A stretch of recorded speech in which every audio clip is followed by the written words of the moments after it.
ഈശോ മിശിഹായ്ക്ക് ഇന്നത്തെ വിശുദ്ധൻ വിശുദ്ധ ഫ്രാൻസിസ് അസീസി. ക്രിസ്തീയ സഭയിൽ രണ്ടാം ക്രിസ്ത്യൻ എന്നറിയപ്പെടുന്ന ഒരാളാണ് വിശുദ്ധ ഫ്രാൻസിസ് അസീസി.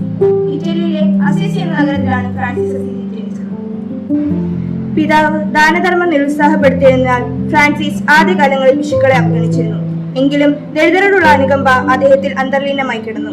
ഒരിക്കൽ പിതാവിന്റെ കടയിലിരുന്നു പട്ടുവസ്ത്രം വിറ്റുകൊണ്ടിരിക്കുമ്പോൾ ഒരു കുഷ്ഠരോഗി സഹായം അഭ്യർത്ഥിച്ചു. അതിനാൽ അദ്ദേഹം പെട്ടിയിൽ നിന്ന് ഒരു പിടി പണം വാരിയെടുത്ത് ബിഷുവിന്റെ കയ്യിൽ വെച്ചു കൊടുത്തു.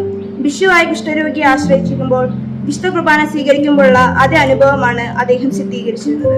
ഫ്രാൻസിസിന്റെ ജീവിതത്തിലെ ഏറ്റവും പ്രധാനപ്പെട്ട സംഭവങ്ങളിലൊന്നാണ് സാൻ ഡാമിയാനോ ദേവാലയത്തിൽ ഉണ്ടായ ആത്മീയ അനുഭവം.